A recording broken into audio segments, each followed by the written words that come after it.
morning, good afternoon, good evening. Welcome to BWTM Online News. If you haven't subscribed already, do please smash that like button and subscribe button. We really do appreciate your support and your value in terms of viewership. Now, more news, lockdown special. We're going to continue doing these news stories regarding lockdown in the UK. And here's the latest story. Let's bring this news story up for you. Right, from the Daily Express, national newspaper in the UK. And let's get the story here. Let's get straight down to business. Lockdown until September. Boris faces major rebellion as he pleads for 6 months extension. That's not very good, is it? 6 months extension for the UK. So he's facing rebellion. Obviously, people are not going to stand for that. They don't want that. Boris Johnson is facing a major rebellion in March if he has not started easing lockdown restrictions and doesn't have a plan in place to end them altogether. Let's get this down.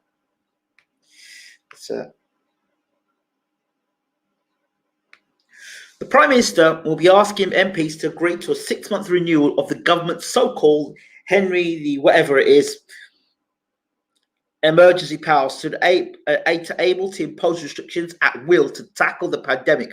But already senior MPs in his own party have warned that significant numbers could vote against unless there are moves to end lockdown and revitalise the economy. Former Cabinet Minister Sept, the founder of the powerful blue-collar conservatism movement, said it's absolutely essential that once the most vulnerable groups have been vaccinated, the government should start easing the lockdowns. These restrictions are doing more huge damage to people's livelihoods and mental health in particular, and the government must start to stand up to those siren voices who want lockdowns and restrictions to become a near permanent feature of our lives. If the government don't start making rapid headways in doing that, it will be the duty of Parliament to remove these swingering powers from them. She also raised concerns over the way seemingly exaggerated estimates are being used to push public policy.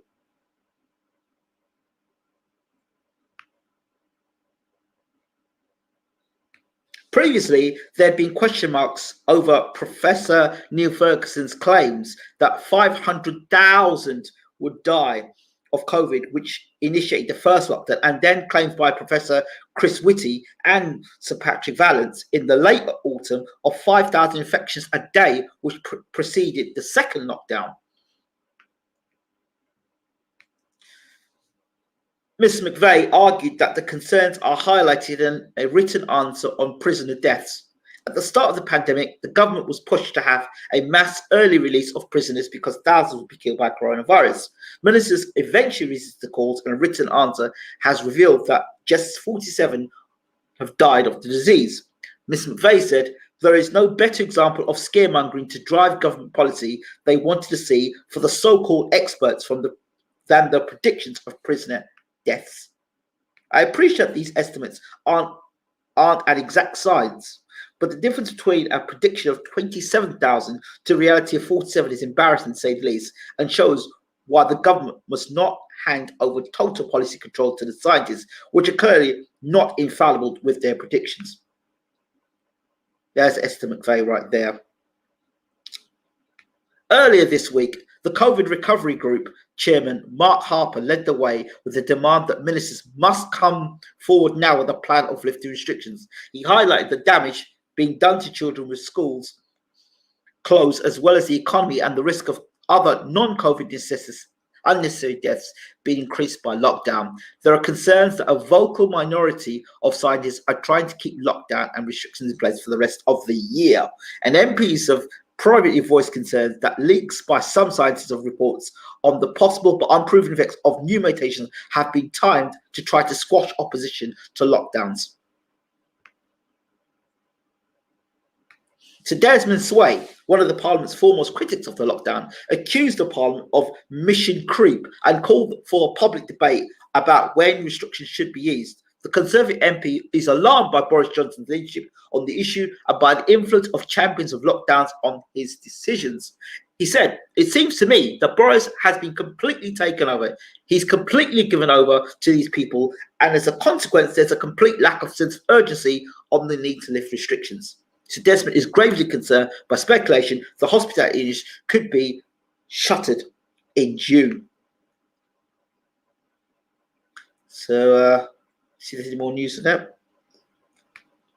He said, "The notion there will be any industry left in June is barking. What we've seen is the most extraordinary mission creep. Remember, the issue was to protect the NHS, stop the NHS being overwhelmed by hospital admissions. Clearly, as we vaccinate the proportion of the population most likely to be hospitalised where they were to be infected, that risk of the NHS being overwhelmed diminishes. They should be planning now at what stage they will lift the restrictions, at what proportion of the most vulnerable being vaccinated will the risk be acceptable. That's the sort of thing they ought to be taking us into their confidence about and debated in public now. But what we're getting is this mission creep."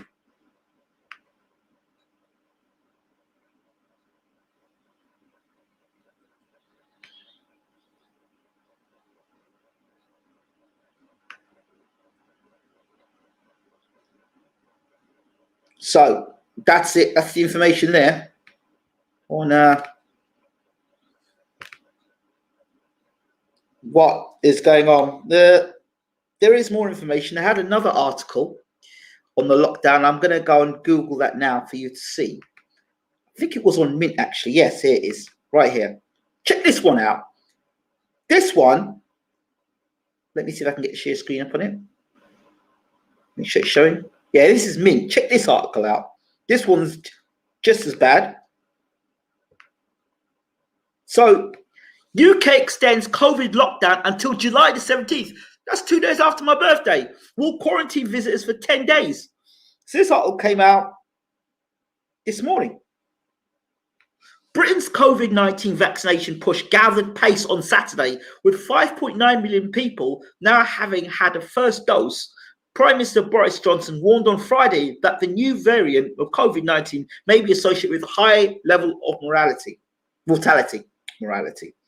The British government has extended the nationwide lockdown until July 17th and has decided to quarantine travellers from high-risk COVID-19 countries for at least 10 days, as it's unable to arrest the rising numbers of new COVID variants infections. The Telegraph reported on Saturday the British government has quietly extended lockdown laws to give councils the power to close pubs, restaurants, shops and public places until July the 17th.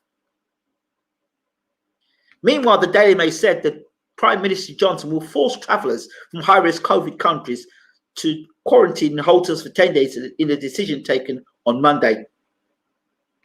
On Friday, Prime Minister Johnson said the government could not consider easing lockdown restrictions with infection rates at their current high levels and until it is confident that the vaccination programme is working.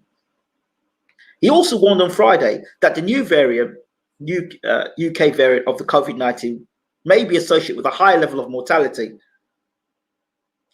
as the country's death tallies from COVID-19 there's 100,000 mark, hitting 97,329 on Saturday. Doctors expressed apprehension regarding the decision to delay the second dose. Meanwhile, Britain's COVID-19 vaccination push gathered pace on Saturday, with 5.9 million people now having had the first dose, but doctors expressed apprehension regarding the decision to delay the second dose. Currently, the government is leaving a gap of 12 weeks between the first and the second dose, allowing Britain's vaccination programme to proceed quickly. This is against the advisory of the vaccine Pfizer and BioNTech. The British government is stretching out the gap between the first and second shots as it seeks to ensure as many people as possible are given some protection from the initial vaccine dose, even though they've been told that it's not recommended, but they're still doing it anyway. But in a letter to Chief Medical Officer for England, Chris Whitty, the British Medical Association said leaving the 12-week interval for the Pfizer vaccine went against World Health Organization guidance. Yep. All you people who are taking the vaccine at the moment, Check this out. They urge the government to reduce the gap between Pfizer doses to a maximum of 6 weeks. The makers of the vaccine, Pfizer and BioNTech, have warned that they have no evidence that vaccines would continue to be protective if the second dose is given more than 3 weeks after the first. So what are you taking vaccines in the first place for? So I don't get it. So there's a big push for these vaccines, for people to take these vaccines. But at the same time, when they're pushing for these vaccines, clearly the effectiveness of the first vaccine is not going to be as effective. They're saying 3 or 6 weeks. The government is saying 12 weeks. So the effectiveness of the vaccines won't even be that good. So these people taking vaccines, what are you taking the vaccines for if they're not going to be that effective? What are you actually doing? I'm not sure. But this is the evidence that's here. But so lockdown will continue until July 17th. But it seems that Boris Johnson wants lockdown to continue until September 2021. So UK will be on lockdown till September 2021. Well, that's what Boris wants if he has it his way. And there are people within his own party, within his own government, Boris Johnson's government, saying, hey, this scaremongering cannot continue. People need to get on with their lives. And if all these people have been vaccinated, then why are we still, got these harsh lockdowns?